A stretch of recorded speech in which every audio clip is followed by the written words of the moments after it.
हाँ करो शुरू। आवाज आ रही जी? अस्सलाम वालेकुम। कैफ 2 लेक्चर 87 स्टार्ट करते हैं। अच्छा भाई, इसमें ना आज एक बात करनी थी ब्लैक लिस्टिंग और सस्पेंशन के बारे में। ये हमारी किताब में है पेज नंबर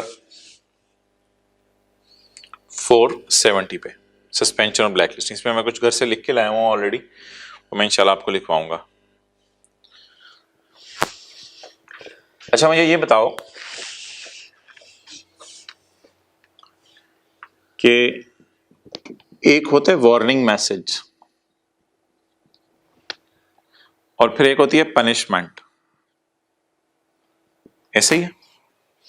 एक वार्निंग मैसेज होता है, वार्निंग मैसेज के बाद आप जो है वो प्रॉपर रिप्लाई ना कर पाए तो फिर आपको पनिशमेंट दे दी जाती है। अच्छा, वार्निंग मैसेज को आपने ये समझना है सेल्स टैक्स में कि आपकी सेल्स टैक्स की रजिस्ट्रेशन को सस्पेंड कर दिया गया है, आपकी सेल्स टैक्स की रजिस्ट्रेशन को लटका दिया गया है, ये आपने वार्निंग मैसेज समझना है। और अगर आपका ऑफेंस कंफर्म हो जाए तो फिर आपको क्या किया जाएगा? ब्लैक लिस्ट, यानी सेल्स टैक्स के रिकॉर्ड में आपको ब्लैक लिस्ट कर दिया जाएगा। इन चीजों के नताइज भी हमने देखने हैं क्या होंगे, लेकिन यार इन दोनों बातों के दरमियान में कोई टैक्स पेयर को एक मौका देना चाहिए कि वो भी कोई अपनी बात सुना सके। यार खुदा के लिए मुझे ब्लैक लिस्ट ना करो, हाँ तुमने मुझे सस्पेंड तो कर दिया, वार्निंग मैसेज दे दिया, लोगों के सामने मेरा नाम भी बदनाम हो गया वार्निंग मैसेज से, ब्लैक लिस्ट से तो जो मेरी थोड़ी बहुत इज्जत है वो भी चली जानी है। इस सारे के दरमियान कुछ होना चाहिए शो कॉज, यानी कि लॉ मेकर टैक्स पेयर को कहे, एफबीआर टैक्स पेयर को कहे वजह बताओ तुम्हें क्यों ना ब्लैक लिस्ट कर दें, वार्न तो तुम्हें कर दिया है, वजह बताओ तुम्हें क्यों ना ब्लैक लिस्ट ही कर दें। Show cause notice given by FBR to tax payer, इससे होगा क्या? टैक्स पेयर जरा कंफर्टेबल फील करेगा। और मेरे ख्याल से जब उसके पास शो कॉज नोटिस आएगा, शो कॉज वजह बताओ तुम्हें क्यों ना ब्लैक लिस्ट कर दें, जब उसके पास ये शो कॉज नोटिस आएगा टैक्स पेयर के पास तो उसे रिस्पॉन्ड भी करना चाहिए टाइमली।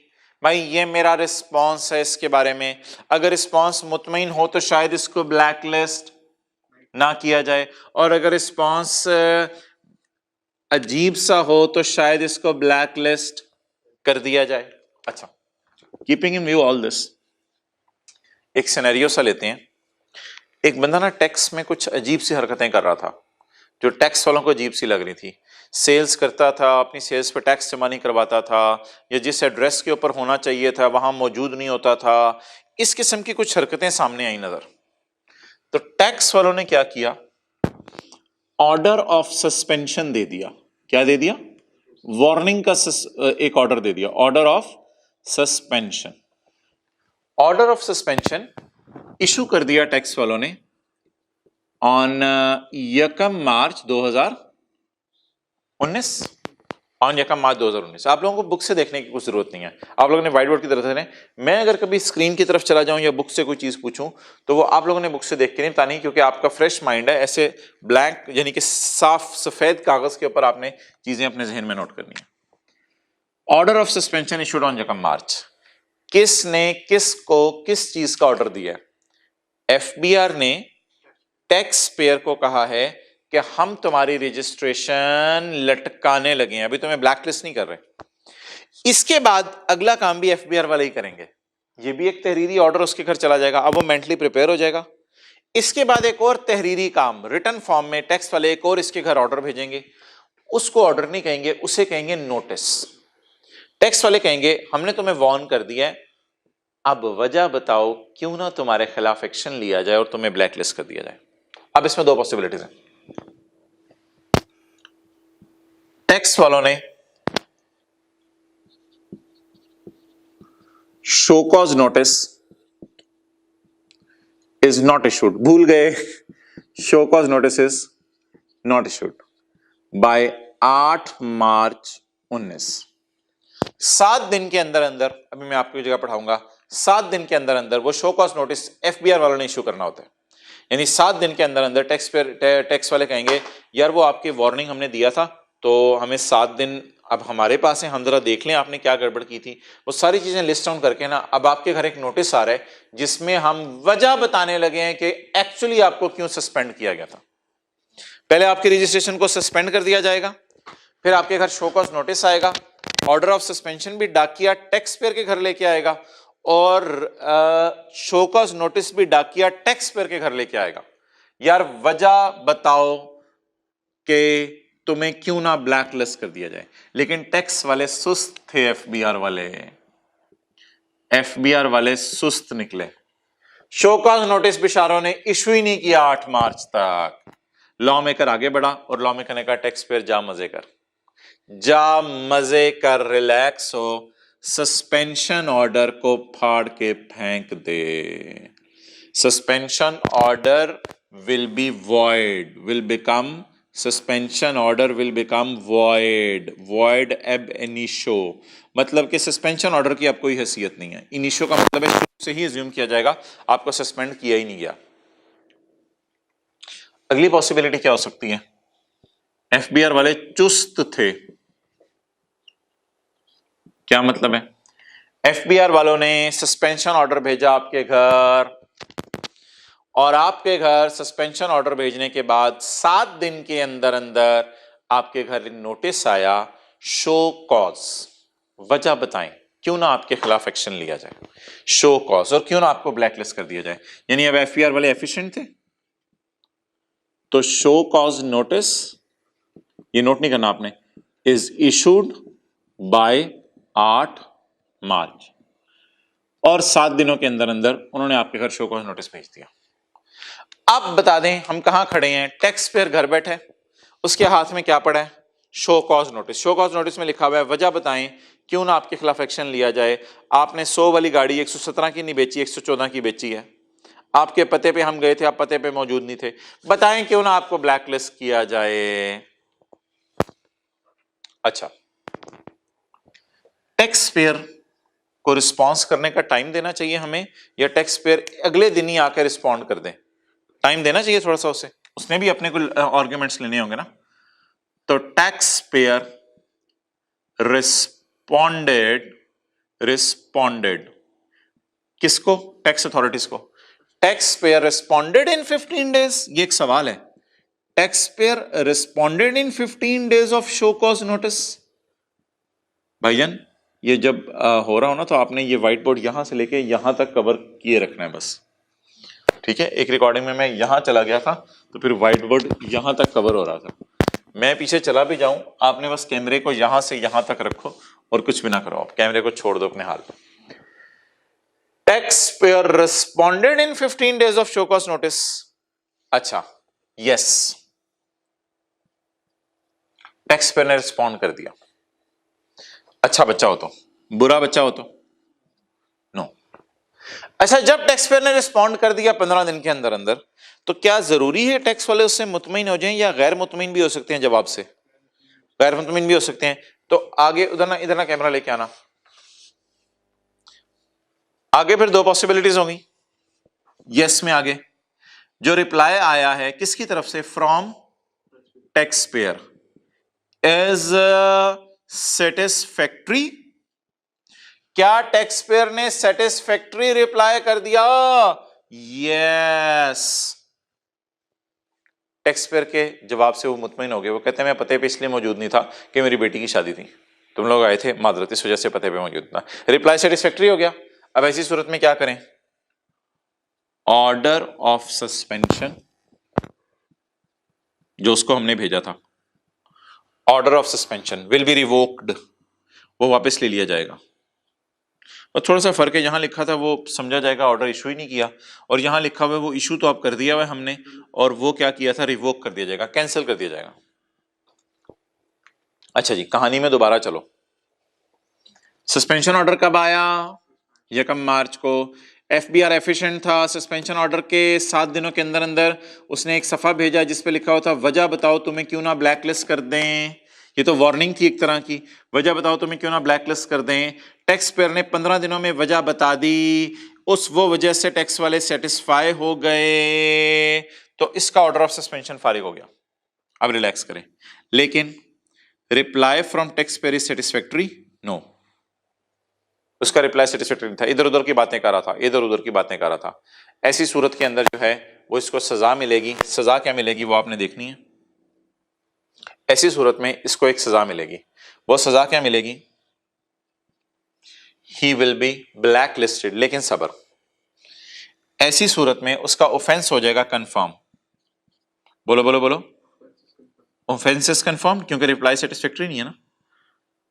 ऑफेंस इज कंफर्म्ड, उसका ऑफेंस हो गया कंफर्म, क्योंकि उसने कौन सा रिप्लाई नहीं दे सका? सेटिस्फैक्टरी रिप्लाई नहीं दे सका, उसका ऑफेंस कंफर्म हो गया। अब जब उसका जुर्म साबित हो गया, अब टैक्स वालों ने जुर्म साबित होने के बाद एक सफा उसके घर और भेजना है, जिसका नाम ना सस्पेंशन ऑर्डर है ना शो कॉज नोटिस है। उस सफे को कहेंगे ब्लैक लिस्टिंग ऑर्डर। उस सफे को क्या कहेंगे? Black listing order. अच्छा, अब अगेन इसमें दो पॉसिबिलिटीज हैं। टैक्स वाले सुस्त भी हो सकते हैं, चुस्त भी हो सकते हैं। अगर एफबीआर वाले एफिशिएंट हैं तो ब्लैक लिस्टिंग ऑर्डर उन्होंने भेज दिया इन 90 डेज। इधर अच्छा खासा टाइम मिला है, तकरीबन 3 महीने। इन 90 days of show cause notice. Show cause notice मिलने के, देने के 90 डेज के अंदर अंदर उन्होंने उसको ब्लैक लिस्टिंग ऑर्डर घर भेज दिया। अब he will be blacklisted. अब तो वो बेचारा रोएगा, he will be black listed. और अगर ऑफेंस कंफर्म हो गया, टैक्स वालों से सुस्ती हो गई। बोलो क्या सुस्ती हो सकती है? Black listing order is not issued in 90 days of show cause notice। Show cause notice के 90 डेज में वो बेचारे ब्लैक लिस्टिंग ऑर्डर इशू करना भूल गए। एफबीआर वाले सुस्त थे, इतने ज्यादा काम थे, लोड था। अब टैक्स पेयर को रिलैक्स कर दें, अब उसे मजे करवाएं। अब show cause notice void ab initio हो जाएगा। क्या वॉइड? सस्पेंशन ऑर्डर नहीं, अब क्या void? Show cause notice void हो जाएगा। अच्छा, एक पॉसिबिलिटी और भी थी, टैक्स पेयर ने शो कॉज नोटिस को लिफ्ट ही नहीं कराई, फिर तो सीधा सीधा इसको ब्लैकलिस्ट कर देना, फिर तो बात ही खत्म है। ही विल बी ब्लैकलिस्टेड। अब भी कहानी इधर से दोबारा देखें।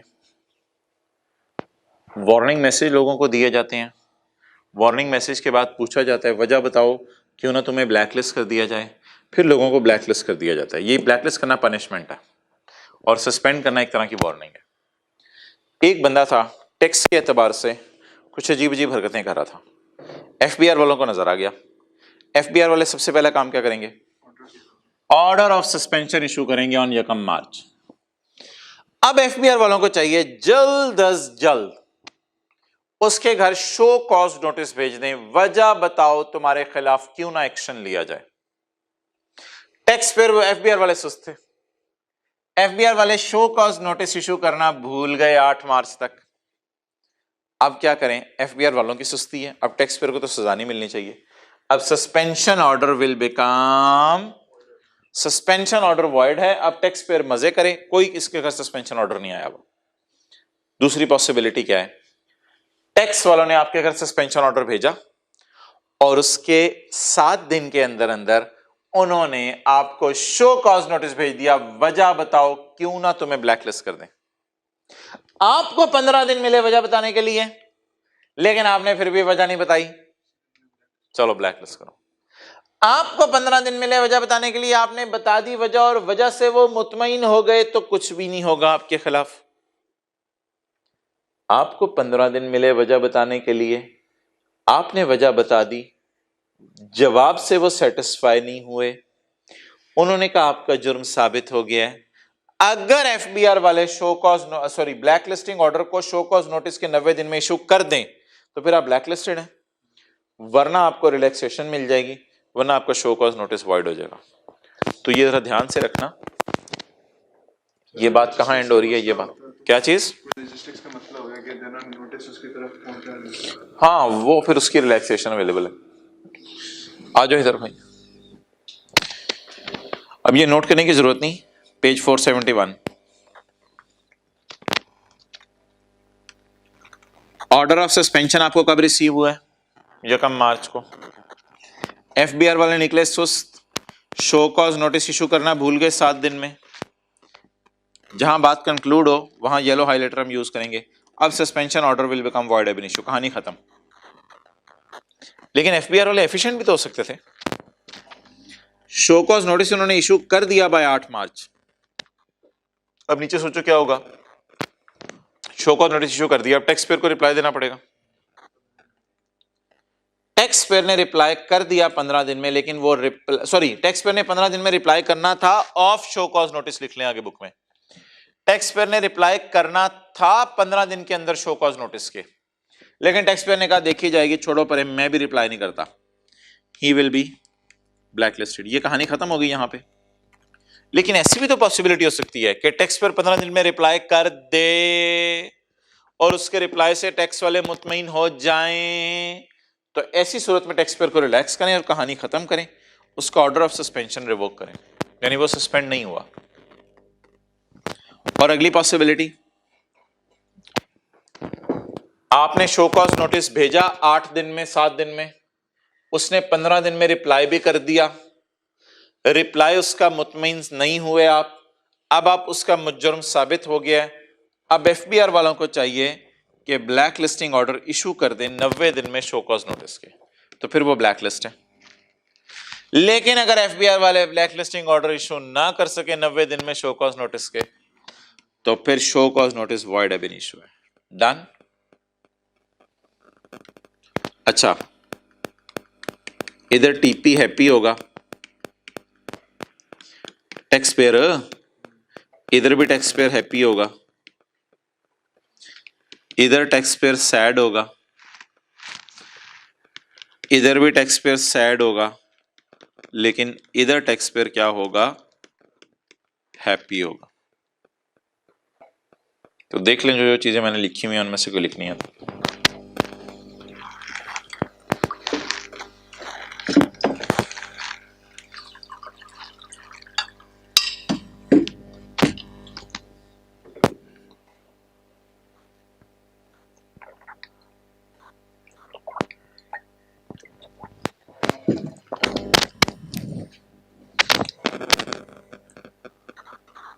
Okay, done. अच्छा, अब इधर आए, इधर आके ना कुछ हेडिंग्स दे दें पेज 470 पे, सिचुएशन / सर्कमस्टांसेस / रीजंस। इधर देख लें। अस्सलाम वालेकुम सर, अगर यूज करना है तो बता दें, रूम यूज करना है तो बता दें। ठीक है, ओके, बोलो क्या लिखा हुआ है? Situation / circumstances / reasons. पॉइंट 2 की हेडिंग देखो क्या लिखी हुई है, communication of order. Communication of order. Point 3 की हेडिंग बनेगी वही सिचुएशन। पॉइंट 1 और 3 ना सेम है, ये मैं अभी थोड़ी देर में बताऊंगा।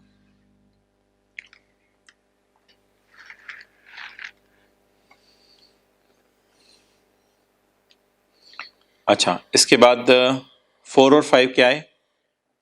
सस्पेंशन के नताइज के हैं, वार्निंग के नताइज के हैं।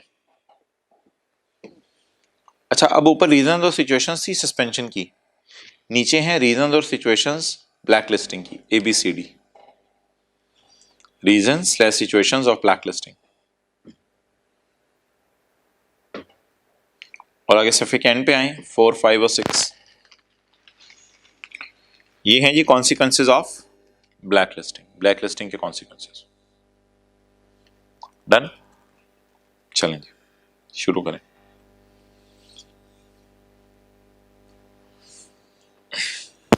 ठीक है, अब अपना पढ़ो जो पढ़ना है, ले आओ कुछ बुक शुक, इधर ही ले आओ, बैठ जाओ।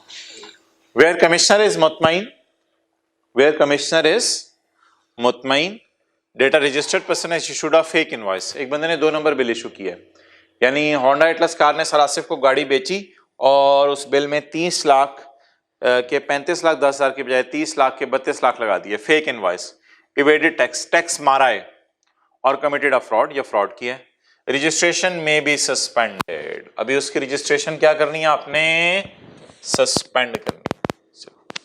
रजिस्ट्रेशन में be suspended through the system, system के जरिए, विदाउट प्रायर नोटिस। अच्छा, इससे पहले नोटिस नहीं देना, यानी कि बताओ क्या कह रहा है, इससे पहले नोटिस नहीं देना कि हम तुम्हें नोटिस देने लगे हैं कि तुम्हें सस्पेंड कर रहे हैं, इससे पहले कोई नोटिस नहीं है। पेंडिंग फर्दर इंक्वायरी, अब इंक्वायरी पेंडिंग हो गई, इंक्वायरी तो अभी शुरू नहीं हुई, इंक्वायरी पेंडिंग है, इंक्वायरी अब उसके खिलाफ शुरू करें। वो सारा इंक्वायरी करके ही तो हमें नतीजे पे पहुंचे थे। तो before issuing any notice and pending inquiry, inquiry को पेंडिंग कर दें, यानी इसके खिलाफ हम इंक्वायरी शुरू हो जाए। अच्छा, कौन कौन से ऐसे जुर्म होंगे जिनकी वजह से आपको सस्पेंड कर दिया जाए? The basis, the reasons, the situations, लिख लें, द बेसिस लिखा हुआ है वैसे लेफ्ट पे, the basis, the reason, the situation, the circumstances में इंक्लूड। सस्पेंड करने की रीजंस बताई जा रही हैं। Number 1, non availability of the registered person at given address, आप अपने पते पे मौजूद नहीं थे। Refusal to allow access to business premises, आपने अपने बिजनेस प्रेमिसेस में से एंटर होने नहीं दिया, वो बिजनेस प्रेमिसेस में एंटर होने लगा, आपने ताला लगा दिया। और refusal to furnish record to inland revenue officer, या आपके रिकॉर्ड्स जो थे आपने ऑफिसर को दिखाने से इनकार कर दिया। इनलैंड रेवेन्यू ऑफिसर होता है इस सरजमीन का जो रेवेन्यू इकट्ठा करता है, कमिश्नर की बात ही हो रही है। एबनॉर्मल टैक्स प्रोफाइल, एबनॉर्मल हरकतें कर रहे हैं, टैक्स के एतबार से कौन सी एबनॉर्मल हरकतें हो सकती हैं, such as taking excess input tax, input ही खत्म नहीं हो रहे आपके, इनपुट ही इनपुट आई जा रहे हैं। आपको पता है इनपुट न्यूमेरिकल में आउटपुट में से माइनस होता है, तो इनपुट बहुत ज्यादा आई जा रहे हैं ताकि रिफंड आ जाए आपका, इनपुट ही खत्म नहीं हो रहे आपके। कॉन्टिन्यूस कैरी फॉरवर्ड, बस आप इनपुट ही कैरी फॉरवर्ड किए जा रहे हैं। वो जो न्यूमेरिकल के एंड पे हम निकालते हैं ना कैरी फॉरवर्ड इनपुट, कितना माइनस करने को दिल चाह रहा था, कितना माइनस करने दिया, तो वो कैरी फॉरवर्ड इनपुट आपके बहुत ज्यादा आ रही है कॉन्टिन्यूस।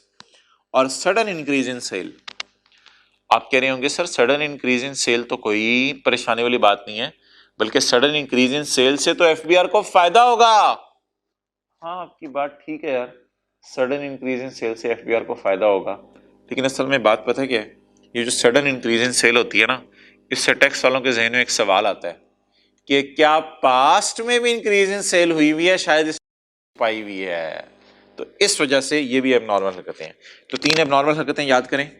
नंबर 1, अन्य input, excessive inputs, continuous carry forward, मुसलसल कैरी फॉरवर्ड, और एकदम इंक्रीज इन सेल, एकदम सेल का बढ़ जाना। आगे पढ़ेंगे, making substantial purchases and sale from or to other black listed और सस्पेंडेड पर्सन, दूसरे लोग जिनको हुकूमत ने सस्पेंड कर दिया या ब्लैक लिस्टिंग कर दिया हुआ है, या आप उनसे चीजें खरीदते हैं या बेचते हैं। Non filing of sales tax return, sales return जमा कराना on recommendation of a commissioner, इसकी ना पॉइंट ई की तफसील आगे 3 में है। ऑन रिकमेंडेशन ऑफ, रिकमेंडेशन समझने शिकायत, ऑन शिकायत of commissioner of any other इलाका, किसी और इलाके के कमिश्नर ने आपकी शिकायत लगा दी, और any other reason to be specified by commissioner. और पॉइंट 3 पढ़े नीचे, अगर आप एक रजिस्टर्ड पर्सन है और आप मुसलसल 6 महीने रिटर्न जमा ना करवाएं तो भी आपको क्या कर दिया जाएगा, सस्पेंड विदाउट नोटिस। मैंने आपको कहा सस्पेंशन से पहले कोई नोटिस नहीं आएगा, सस्पेंशन के बाद नोटिस आएगा, और इसको सस्पेंशन ऑर्डर कहते हैं, इसको शो कॉज नोटिस कहते हैं।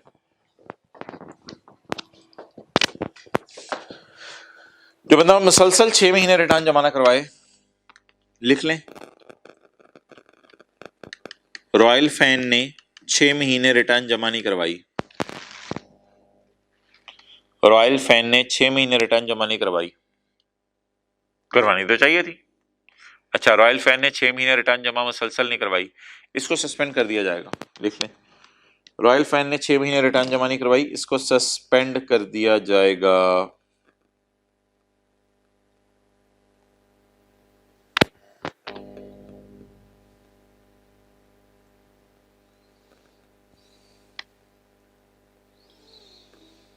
ओके, चलें जी आगे मूव करें।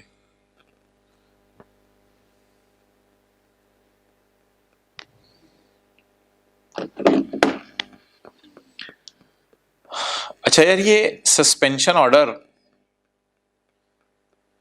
एफबीआर वाले बना के अपनी जेब में डाल लें या टैक्स पेयर को भी बताएं कि तुम्हें सस्पेंड कर दिया गया है? उसके लिए पॉइंट 2 पढ़ लें, communication of order. Communication of order, the return order of suspension किसकी क्लास है, किस टाइम? अच्छा, the return order of suspension shall give the reasons for suspension। वो जो रिटर्न ऑर्डर होगा सस्पेंशन का, उसमें रीजंस बताई जाएंगी सस्पेंशन की, और order shall be sent to the registered person। The return order of suspension shall give reasons, reasons बताएगा। रीजंस क्या, रीजंस हमने ऊपर पढ़ी हैं, या तो सडन इंक्रीज इन सेल है, या सब्सटेंशियल परचेजेस हैं, या non filing of sales tax return है। आतिफ से जाके पूछ लो कहाँ है क्लास, या सरवकाश से। अच्छा, अगर हाँ एक बार पूछ के आओ दोबारा सरवकाश से। The return order of suspension, और बात सुनो, the return order of suspension shall give the reasons for suspension. Return order जो होगा वो रीजंस देगा सस्पेंशन की। Order shall be sent to registered person. All LTUs, LTU होते हैं बड़े बड़े टैक्स के दफातर, जहां बड़े बड़े टैक्स पे करते हैं। आरटीओ होते हैं रीजनल टैक्स ऑफिस हर इलाके में। RTOs and the FBR computer system for information. तो रिटर्न ऑर्डर किन किन लोगों को बताया जाएगा?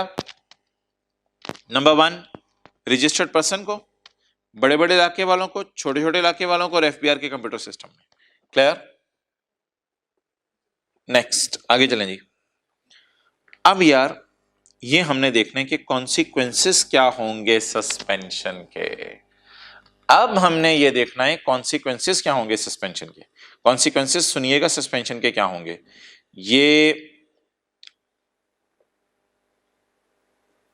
पहला कॉन्सिक्वेंस सुनिएगा, in case where buyer and supplier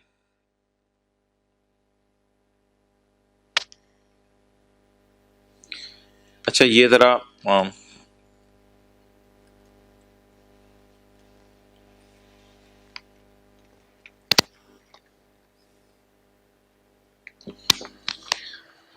ये एक चीज ना आप सफे के एंड पे बना लें, यानी पेज 470 पे बना लें। आज हम ना जनरल टायर को सस्पेंड कर देते हैं, इसकी रजिस्ट्रेशन, और होंडा आपको पता है इससे टायर खरीदता है, होंडा इसका बायर है, और भी लोगों को बता दो जो आपके साथ हैं, और शौकत रबड़ वाला इसका सप्लायर है। शौकत रबड़ वाला इसका सप्लायर है, ठीक है।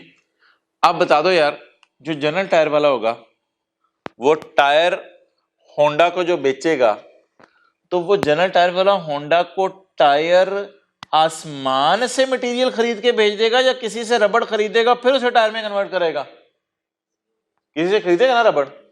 तो जनरल टायर वाले को अगर मैं सस्पेंड करना चाहूं तो मुझे इसके सप्लायर और बायर बता दें। भाई हर दुकान के सप्लायर और बायर होते हैं। एक जनरल स्टोर है आपके मोहल्ले में, उसके सप्लायर कौन है? पेप्सी वाले, लेज सप्लाई करते हैं, और उसके बायर्स हैं मैं और आप। एक बड़ा सा स्टोर है डिपार्टमेंटल, उस डिपार्टमेंटल स्टोर को जो है वो कोई ना कोई दालें सप्लाई करता होगा, कोई ना कोई टॉफियां सप्लाई करता होगा एक लेयर्स की, कोई ना कोई बिस्किट सप्लाई करता होगा, और मैं और आप कस्टमर होते हैं। तो हर दुकानदार के सप्लायर भी होते हैं और बायर भी होते हैं। तो फर्ज करें जनरल टायर वाले के सप्लायर है शौकत रबड़ वाला, जिससे ये रबड़ खरीदते हो। नहीं शौकत रबड़ वाला जानते हैं? तो शौकत रबड़ वाले को, शौकत रबड़ वाले से जानते तो कह रहे हैं, मैं तो नहीं जानता। अच्छा, जनरल टायर वाला शौकत रबड़ वाले से रबड़ खरीदता है, और रबड़ पे मैन्युफैक्चरिंग करके किसको बेचता है? होंडा को बेचता है। अब जी पहला नतीजा सुने, या पहली कॉन्सिक्वेंसेस सुने सस्पेंशन के। In case where buyers and suppliers of suspended person. अब बता यार, सस्पेंडेड पर्सन कौन है? General tyre. सुन ना, सस्पेंडेड पर्सन कौन है? General tyre.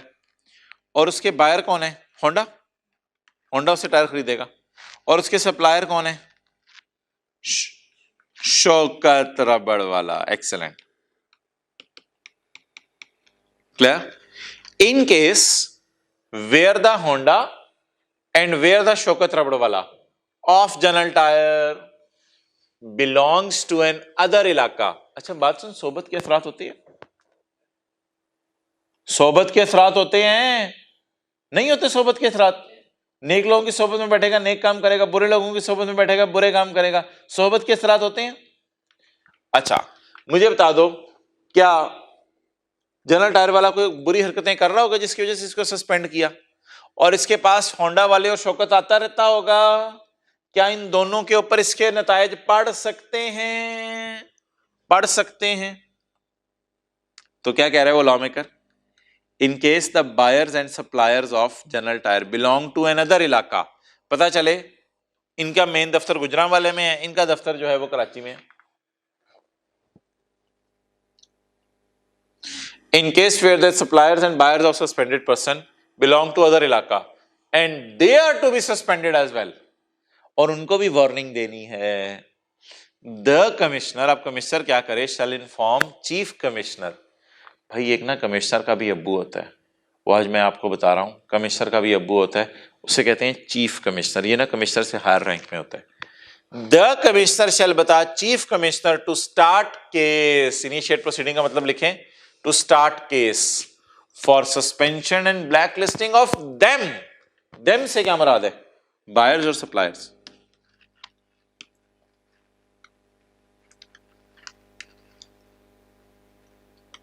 ये buyers और suppliers।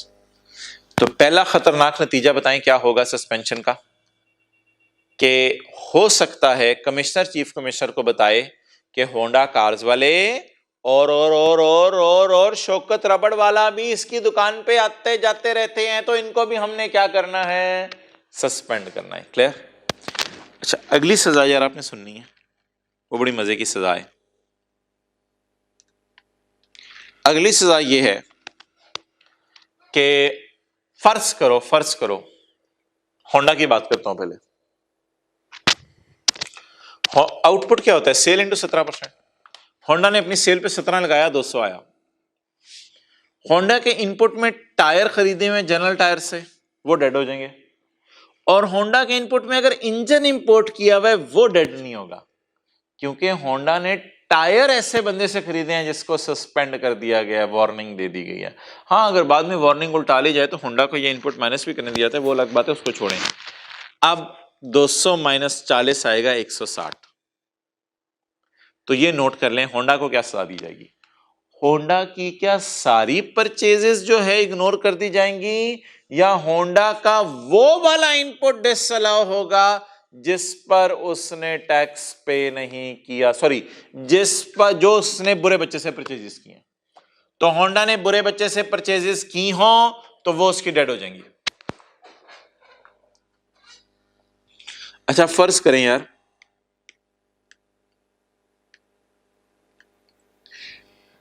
जनरल टायर ने, इसकी तो परचेज है ना, इसकी फिर ये सेल होगी। फर्ज करें जनरल टायर ने इस साल सेल ही सारी होंडा को की है, तो इसका सारा ही इनपुट डेड हो जाएगा। रीजन ये है कि इसने जो है वो खुद बुरा बच्चा है, तो खुद बुरे बच्चे को क्या सजा मिलेगी? इसका सारा किस्म का इनपुट डेड, और जिसको ये बेच रहा है उसका सिर्फ टायर खरीदने वाला इनपुट डेड होगा। अब ये हुकूमत को बीसी पे करेगा, नोट कर ले।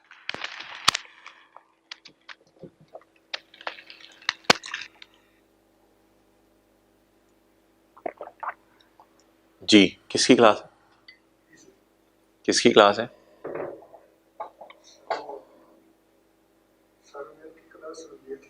पॉज कर दो, करो, खैर है कोई नहीं, छोड़ो पता समझ। जी भाई पिन में 470 चल रहा है ना? हाँ तो जनरल टायर बुरा बच्चा था, इसको हमने सस्पेंड कर दिया, जिसको हमने सस्पेंड किया उसका सारा इनपुट डेड कर दें, सारा इनपुट डेड कर दें।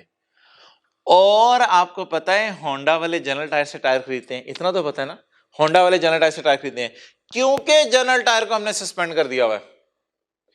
इसलिए जनरल टायर का भी इनपुट जो होंडा ने जनरल टायर्स से टायर खरीदे हुए हैं, उन टायर्स का इनपुट डेड होगा, बाकी होंडा के इनपुट माइनस करने की जरूरत होगी। अच्छा जी, इधर आ जाओ अब आगे।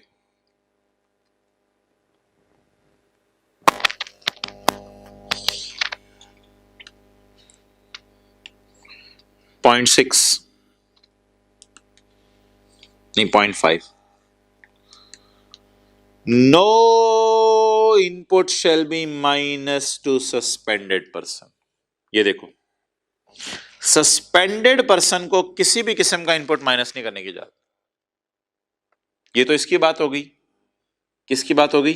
जनरल टायर की। Similarly, no input shall be allowed to the buyers, no input shall be allowed to the buyers, no input shall be allowed to the buyers on sale invoice issued by General Tire। एक बात बताओ यार, ये जो Honda है इसकी purchase इनकी cell होती है? होंडा की परचेज जनरल टायर की सेल होती है? No input shall be allowed, no input shall be allowed. देखना देखना देखना देखना, बड़ी मजे की बात है। नो इनपुट रिफंड, रिफंड समझ लें या इनपुट टैक्स समझ लें, अभी इस बात को छोड़ें। No input shall be allowed to Honda on sale bill issued by general Tyre. समझ आ गई बात? No input shall be allowed to Honda on sales bill issued by General Tire, whether issued to or after such suspension। वो bill हो सकता है आपने पहले के इशू किए हो या इस सस्पेंशन के बाद इशू किए हो। लॉ मेकर बड़ा सख्त हुआ है, पुराने इनपुट भी डेड कर सकता है during and during suspension, during वाले भी। जितना अरसा सस्पेंशन रही उतना अरसा भी इनपुट डेड कर सकता है। अगर आपने चीजें खरीदी होंडा ने, अगर होंडा ने पहले की चीजें खरीदी हुई हैं टायर्स, उनको भी इनपुट डेड कर सकता है। और अगर होंडा ने इनपुट डेड करने का मतलब पता है क्या होता है? इनपुट डेड करने का मतलब होता है कि न्यूमेरिकल्स आमतौर पे लोगों के सॉल्व होते हैं sale into 17% minus purchase into 17%। तो होंडा को जब परचेज इंटू 17% टायर पे नहीं करने दिया जाएगा तो फिर 200 माइनस 20 माइनस 40, ये तो आना था 140, अब ये शूट अप करके 160 हो जाएगा। तो होंडा बेचारा तो रोएगा इस बात के ऊपर। अच्छा जी, ये हो गए कॉन्सिक्वेंसेस। आगे चलें जी, आगे वही है यार, अल्लाह का शुक्र है जो बातें हम पढ़े थे अब तो ऑलमोस्ट वही बातें शुरू हो गई हैं। Commissioner shall within 7 days of order of suspension issue a show cause notice. असल में ना, ये आपको बताया मैंने, सस्पेंशन एक वार्निंग होती है, इसके बाद आपने टैक्स पेयर को कहना होता है वजह बताओ क्यों ना तुम्हारे खिलाफ एक्शन लिया जाए। तो क्या कह रहे हैं? The commissioner shall within 7 days of order of suspension, order of suspension के 7 दिनों के अंदर अंदर कमिश्नर क्या करेगा? Shall issue a show cause notice to registered person, इसको एक शो कॉज नोटिस देगा। 7 दिनों के अंदर ना दे तो क्या होगा, दे तो क्या होगा, वो आप देखते हैं। द कमिश्नर शेल, अच्छा पहली जिम्मेदारी कमिश्नर पे क्या है बोले? सस्पेंशन ऑर्डर उसके घर भेजना। दूसरी जिम्मेदारी क्या है? उसके घर शो कॉज नोटिस भेजना, वजह बताओ तुम्हें क्यों ना ब्लैक लिस्ट कर दिया जाए, ये दूसरी जिम्मेदारी है कमिश्नर की। The commissioner shall within 7 days of order of suspension issue a show cause notice to the registered person to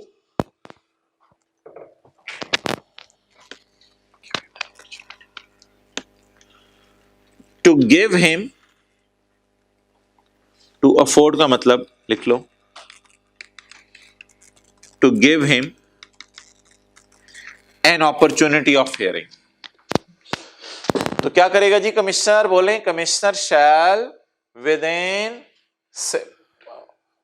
चले जाने दो, वो आगे हैं, देख लो जैसे कंफर्टेबल, यहां कंफर्टेबल है यहां बैठ जाओ, वहां ठीक है। The commissioner shall within 7 days of order of suspension issue a show cause notice to registered person to give him an opportunity of hearing. क्या मतलब? अगर आप कोई आप इल्जाम लगा दे तो आप उसे ये कहो कि मेरी हियरिंग तो कर लो, मेरी बात तो सुन लो, ऐसे ही है ना? तो the commissioner shall within 7 days of order of suspension issue a show cause notice to registered person to give him an opportunity of hearing. अब उसने कितने दिनों के अंदर अंदर शो कॉज नोटिस का रिप्लाई करना है? To give him an opportunity of hearing within 15 days of issuance of show cause notice. 15 दिन के अंदर अंदर उसने शो कॉज नोटिस का रिप्लाई करना है, clearly indicating that he will be blacklisted if there is no response to notice। देखो, clearly indicating that if taxpayer does not respond to notice then he will be blacklisted। ये बात हमने पढ़ ली। Clearly indicating that he will be blacklisted if no response is received। अगर कोई response नहीं आता तो उसको क्या कर दिया जाएगा? ब्लैकलिस्ट। डन? ले आओ इधर। अच्छा यार, 2-3 और सूरतों में भी ब्लैकलिस्ट किया जाता है, वो सुन लें। अगर कोई बंदा अपने रिकॉर्ड दिखाने से इनकार कर दे, टैक्स वाले आए, उन्होंने कहा यार सेल और परचेज का रिकॉर्ड दिखाओ, रिकॉर्ड दिखाने से इनकार कर दिया, फिर भी इसको blacklist. He has not allowed access to his business records or premises। वही बात, रिकॉर्ड वाली बात तो रिपीट कर रहा है। उसने अपने रिकॉर्ड या प्रेमिसेस में एंटर होने की इजाजत नहीं दी, ना रिकॉर्ड दिखाने की इजाजत दी, ना प्रेमिसेस में एंटर होने की। And any other reason specified by commissioner. तो ये ना, अगर पेपर में कभी सवाल आया ब्लैक लिस्टिंग की रीजंस क्या हैं, तो ये लिख के आनी है। 4 रीजंस हैं। नंबर याद कर लो यार, याद करो। There is no response to notice. Notice कौन सा? To show cause notice. अगर आप शो कॉज नोटिस को रिस्पॉन्ड ना करें, अगर आप रिकॉर्ड अपने पेश ना करें, या अपने आप प्रेमिसेस में एंटर ना होने दें, या कोई भी रीजन कमिश्नर मुनासिब समझे, आपको क्या कर सकता है? Blacklist. In case show cause, in case show cause notice is not issued within 7 days, in case show cause notice is not issued in 7 days, तो फिर तो आपके मजे हो गए। टैक्स पेयर वालों ने, एफबीआर वालों ने सुस्ती कर दी। In case show cause notice is not issued within 7 days of order of suspension, the suspension order shall become void ab initio। Suspension order समझा जाएगा इशू ही सिरे से नहीं किया। इसको भी याद कर लो। If show cause notice is not issued in 7 days, the suspension order will become void ab initio।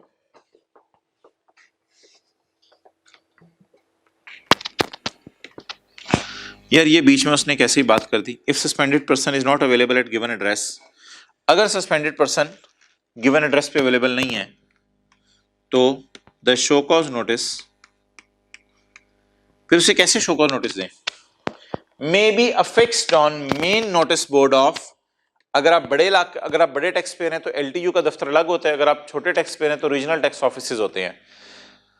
अगर आप रिक्वायर्ड पते पे मौजूद नहीं है तो आईकैप वाले क्या करें? अपने नोटिस बोर्ड के बाहर, ठोकर न्याज बेग में लाहौर में है ना आईकैप, ठोकर न्याज बेग पे अपने नोटिस बोर्ड पे आपका रिजल्ट लिख के लगा देंगे।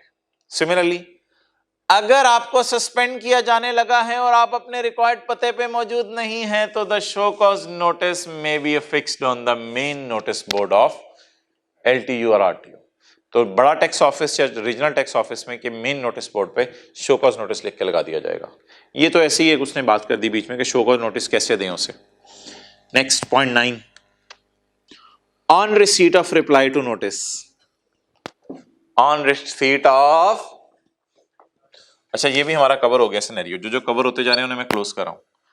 On receipt of reply to notice, अगर टैक्स पेयर ने 15 दिनों में रिप्लाई कर दिया, on receipt of reply to notice, if commissioner is mutmain, he may revoke the order of suspension। अगर कमिश्नर मुतमईन हो जाता है, reply satisfactory, order of suspension will be revoked. ये सिनेरियो भी कवर हो गया। यहां से चले ये भी कवर हो गया, यहां से चले ये भी कवर हो गया, ये भी कवर हो गया। अब ये नीचे वाला रह गया बस।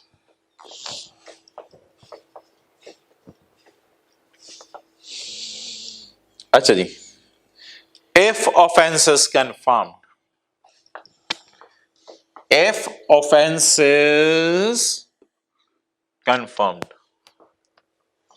the commissioner shall issue, इसको जरा ब्रैकेट में ले लेते हैं,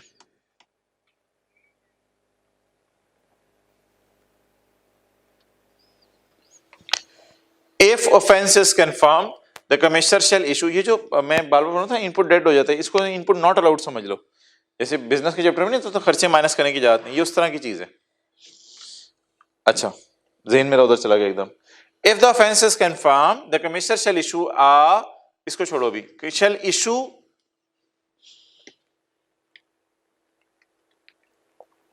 इसको छोड़ दो अभी, sky blue.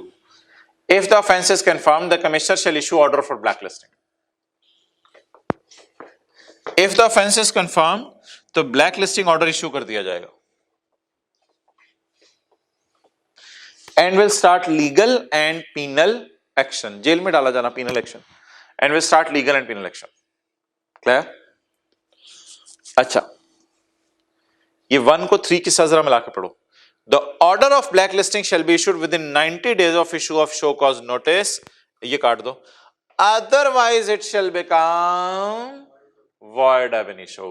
Order of blacklisting shall be issued within 90 days of issuance of show cause notice. ये दोनों बातें भी हो गई। Order of blacklisting shall be issued within 90 days of issuance of show cause notice, and if it is not issued, and if it is, in that case, it से मुराद show cause notice है, तो show cause notice will become void ab initio.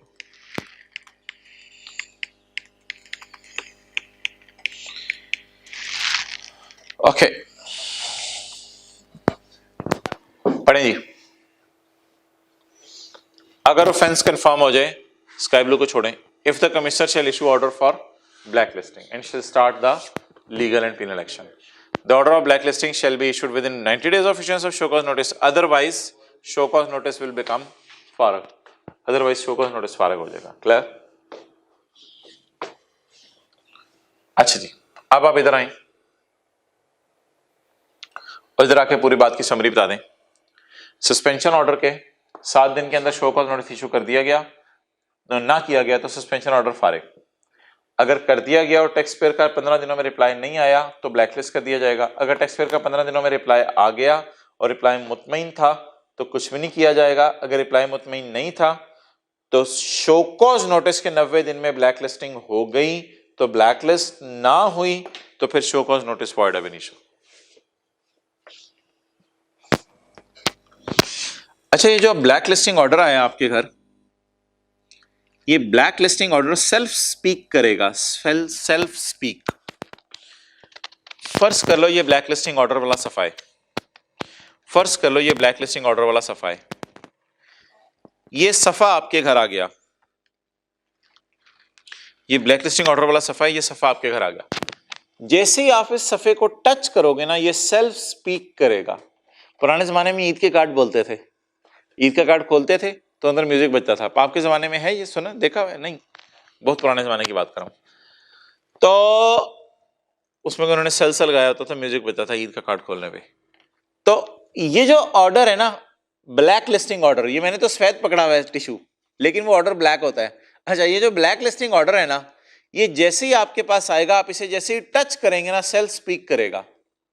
Speak क्या करेगा? कहेगा मेरे खिलाफ appeal की जा सकती है, अपीलेबल, अपीलेबल मेरे खिलाफ। अगर आपको एतराज है कि मुझे ब्लैकलिस्ट क्यों कर दिया गया है तो लिखो अपीलेबल सेल्फ स्पीकिंग ऑर्डर का मतलब ब्लैकलिस्टिंग ऑर्डर बोलेगा मेरे खिलाफ अपील की जा सकती है।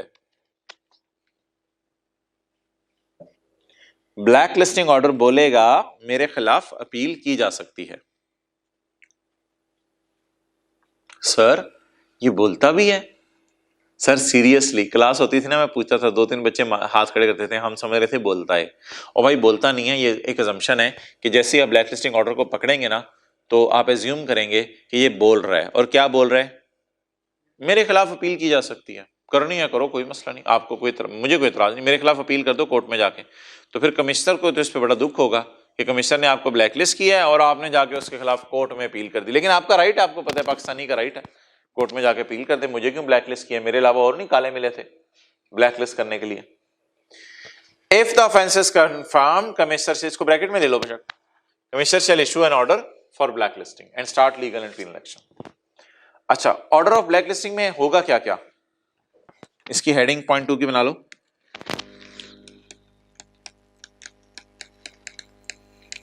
ब्लैक लिस्टिंग ऑर्डर के कंटेंट्स, यानी उनमें होगा क्या क्या।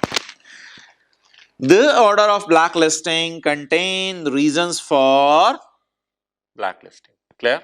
इसमें रीजंस होंगी ब्लैक लिस्टिंग की। Time period for which refund of input of black listed और his buyers shall be inadmissible. Time period for which refund of input, असल में इनपुट कभी ज्यादा हो जाए ना तो वो रिफंड भी होता है, वो भी हम कुछ क्लासेस में देखेंगे जरा ये रिफंड कैसे होता है, इसको भी छोड़ो। Time period for which input of blacklisted person general tyre और his buyers shall be inadmissible. Black listing order में बताया होगा पिछले साल से लेके इस साल के फरवरी के महीने तक आप लोगों की जो इनपुट है वो हम डेड करने लगे हैं, इनका भी इनपुट और इनका खाली टायरों वाला इनपुट, वो ब्लैक लिस्टिंग ऑर्डर में लिखा होगा।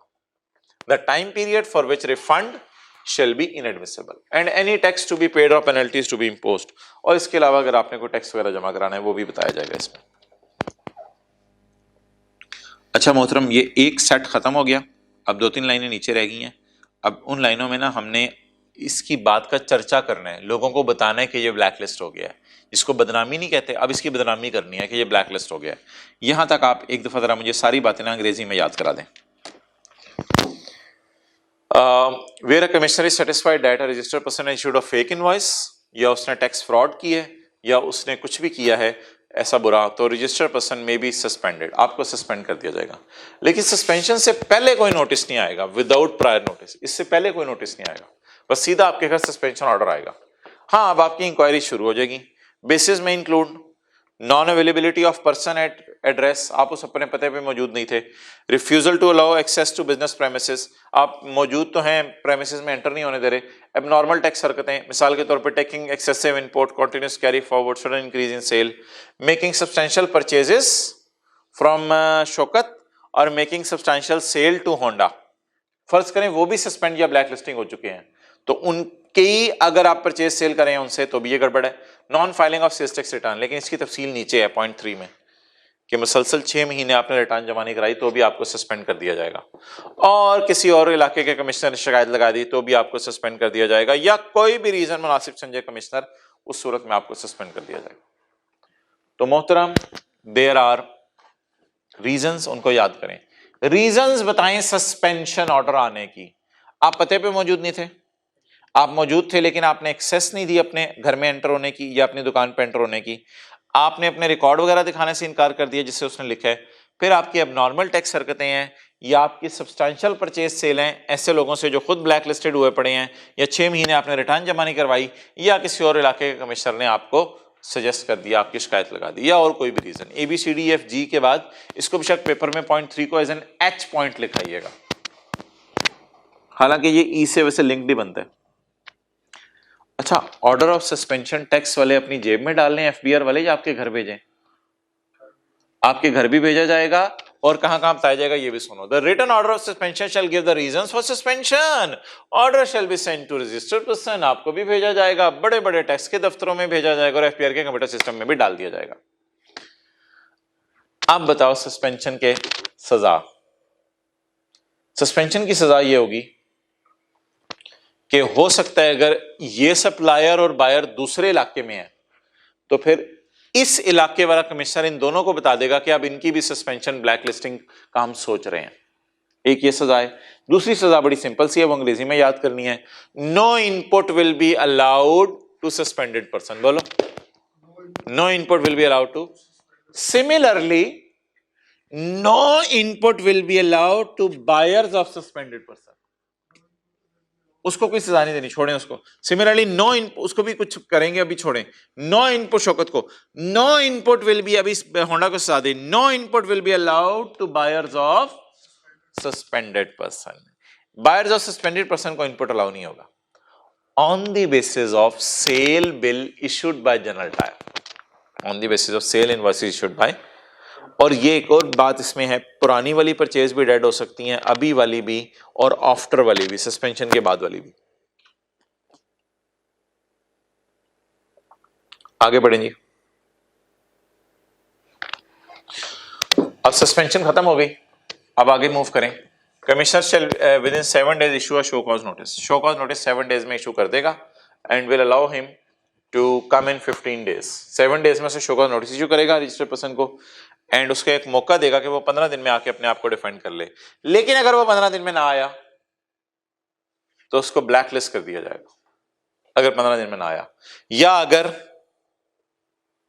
ब्लैक लिस्टिंग की रीजंस है, या अगर रिकॉर्ड पते पे मौजूद नहीं था या बिजनेस प्रेमिसेस के एक्सचेंज दे रहा तो भी उसे ब्लैक लिस्ट कर दिया जाएगा। और अगर 7 दिन में नोटिस ही ना आया, if no notice is received within 7 days, तो ऐसी सूरत में आपको ये वाला सिनेरियो बनेगा। तो ऐसी सूरत में suspension order will become void ab initio.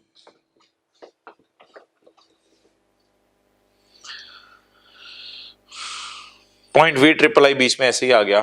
अगर वो बंदा आपने जिसको शो कॉज नोटिस भेजना है वो अपने पते पे मौजूद नहीं है तो क्या करें, नोटिस फिक्स कर दे मेन नोटिस बोर्ड पे, एलटीयू और आरटीओ पे। बड़ा टैक्स पेयर है तो एलटीयू के दफ्तर, दरमियाना टैक्स पेयर है तो आरटीओ के दफ्तर। Point 9, on receipt of reply to notice, जब नोटिस का रिप्लाई आ जाए और वो सेटिस्फैक्टरी हो तो उसको वैसे ही छोड़ दें। लेकिन अगर ऑफेंस कंफर्म हो जाए तो फिर उसे ब्लैक लिस्टिंग ऑर्डर भेजेंगे और उस ब्लैक लिस्टिंग ऑर्डर का नाम होगा सेल्फ स्पीकिंग अपीलेबल ऑर्डर। अगर टैक्स वाले सुस्ती करें और 90 दिन के अंदर अंदर black listing order show cause notice के बाद 90 दिन के अंदर ना भेज पाए, शो कॉज नोटिस के बाद, ये जरा तारीख देखना होता है कब से कब टाइम गिनना है। शो कॉज नोटिस इशू करने के 90 दिन में अगर वो ब्लैक लिस्टिंग ऑर्डर ना दे पाए तो फिर ब्लैक लिस्टिंग ऑर्डर क्या हो जाएगा, वॉइड एब इनिशियो। यानी अगर हमारे सिनेरियो में बात करें तो फर्ज करें 8 मार्च को उसको शो कॉज नोटिस आया तो 9 मार्च से आपने 90 दिन गिनने शुरू करने हैं।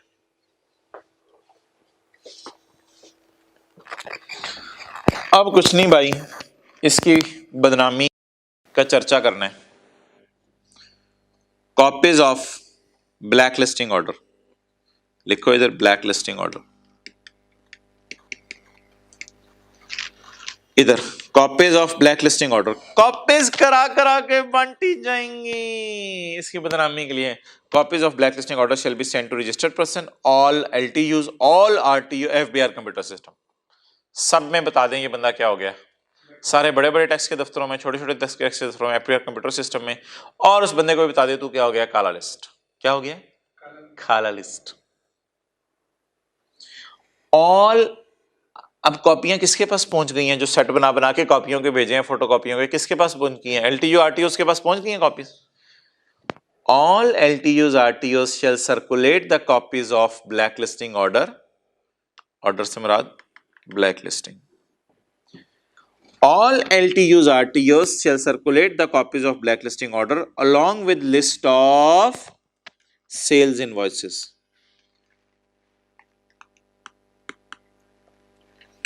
issued by General Tire. लिखो, sales invoices issued by General Tire. All LTUs RTOs shall bond the copies of blacklisting order along with the list of sale invoice issued by blacklisted persons to all officers of inland revenue. आगे मैंने ना पता क्या किया है, इन whose jurisdiction काट के लिख दो where their buyers are, जहां उसके बायर्स हैं, होंडा जैसे। अच्छा यार, कॉपीज पहले किसको बांटी जाएंगी, कॉपीज पहले, सबसे पहले कॉपी किसको दी जाएगी, जनरल टायर को। इसके बाद सारे एलटीयू आरटीओ के दफ्तरों में दी जाएगी कि ये बंदा क्या हो गया, ब्लैक लिस्ट हो गया। ब्लैक लिस्टिंग कॉपी की ना, ब्लैक लिस्टिंग ऑर्डर की 4 5 6 कॉपीज करा लें, एलटीयूज में दे दें, आरटीओज में दे दें, एफपीआर कंप्यूटर सिस्टम में दे दें, अपलोड कर दें।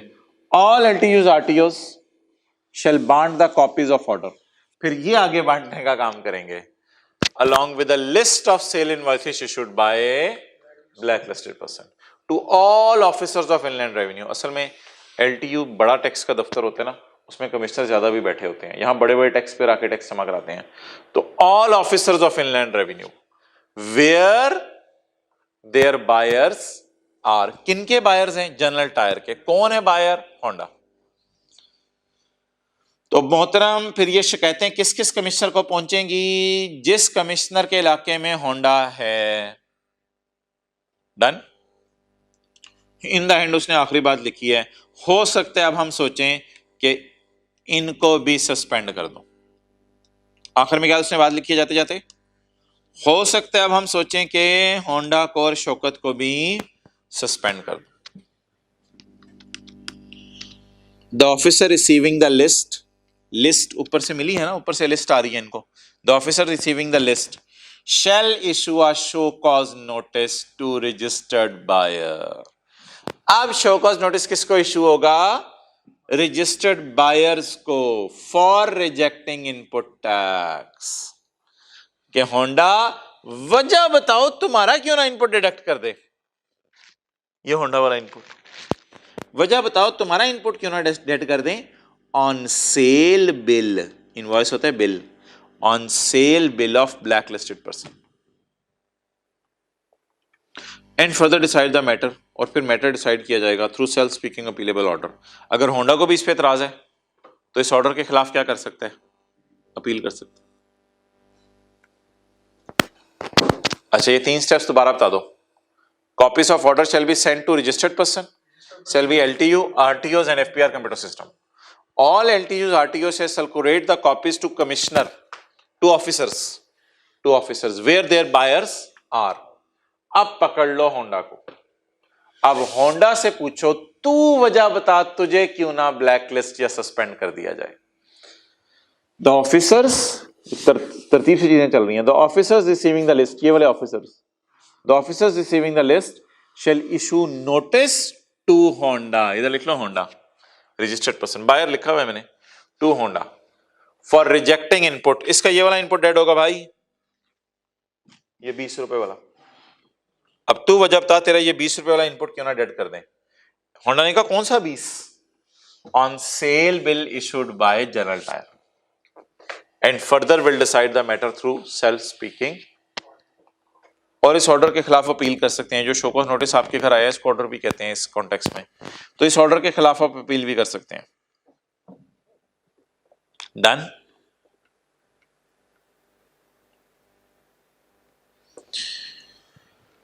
अच्छा यार, अगले सफे पे आओ, बस 2-4 मिनट की बात है, अगले सफे पे आओ। Filing of return. यार जो बंदा सेल्स टैक्स और फेडरल एक्साइज दोनों कमा रहा हो ना, इनकम, सेल्स टैक्स भी कर रहा है, इसके ना पास पेपर सस्पेंशन ब्लैकलिस्टिंग इंशाल्लाह मैं अगली क्लास में करवाऊंगा।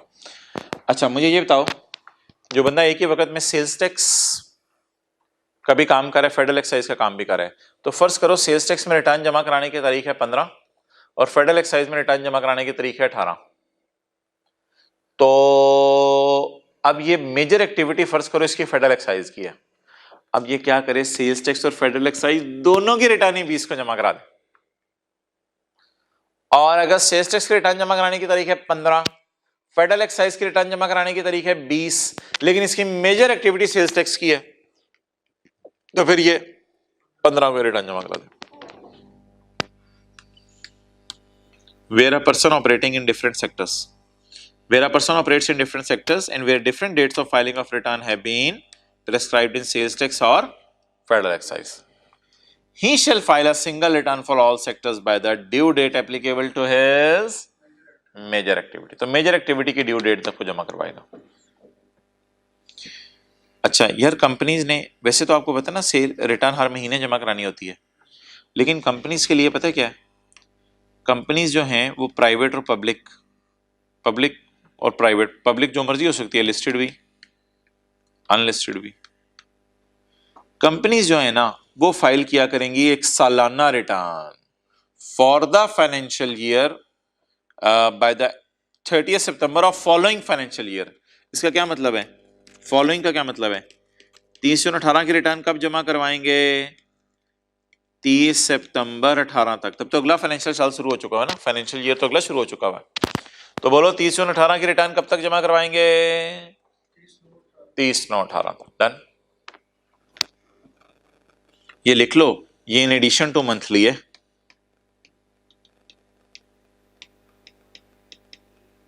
इन एडिशन टू मंथली है, और इसका क्या नाम है बोलो, annual sales tax return. Every registered person which is a private company shall in addition to normal, in addition to monthly, file annual sales tax return.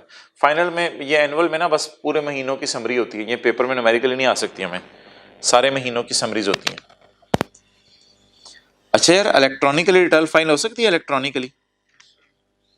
The return filed electronically on the website और any magnetic media और computer readable media, CD या USB। The return filed electronically shall not be considered as return. नहीं, shall be considered as return. And the board may make rules for determining the correctness of data. Eligibility होती है correctness. And board may make rules for determining the correctness of data of such return. And board will inform sir आ जाएं, हम free होने लगे हैं। And board will inform intermediaries. Intermediaries होती हैं CAs, lawyers, tax practitioners. And intermediaries के बारे में बोर्ड बताएगा who will digitize the data. Digitize होता है टाइप करना डेटा को electronically. Who will type the data and transmit return electronically under their digital signature. Digital signature क्या होता है? पासवर्ड वगैरह। अब जरा पढ़ो। The return filed electronically on the web or any magnetic media shall be considered as return and the board may make rules for determining the eligibility of data of such return and intermediaries who will type, साया देखना, who will type the data and transmit under digital signature. Point 1. Every registered person required to file a return shall file them electronically in manner specified by board. ऊपर board ने मैंने बता दिया। A registered person filing return electronically. अच्छा, tax आपने electronically जमा नहीं कराना कि मैंने तार में डाल के भेज दिया। टैक्स जमा कराने के दो तरीके हैं, या तो नेशनल बैंक में जमा करा दें या ऑनलाइन पेमेंट कर दें। A registered person filing return electronically shall pay sales tax in any of the designated branches of National Bank of Pakistan on the prescribed payment challan. उसमें पेमेंट चालान का जैसे आप ICAP की फीस जमा कराते हो पेमेंट चालान होता है, और थ्रू इलेक्ट्रॉनिक पेमेंट सिस्टम। तो टैक्स कहां जमा कराने बोलो, कभी पेपर में आ जाए सवाल। टैक्स पे कहां करना है? टैक्स पे कहां करना है? या नेशनल बैंक में या इलेक्ट्रॉनिक पेमेंट सिस्टम। चलें यार, क्लास क्लोज करें। ये बात समझाने में मुझे टाइम लगेगा, 1 घंटे 10 मिनट से ज्यादा की क्लास नहीं होनी चाहिए। क्लोज कर दो। ओवर। अल्लाह हाफिज।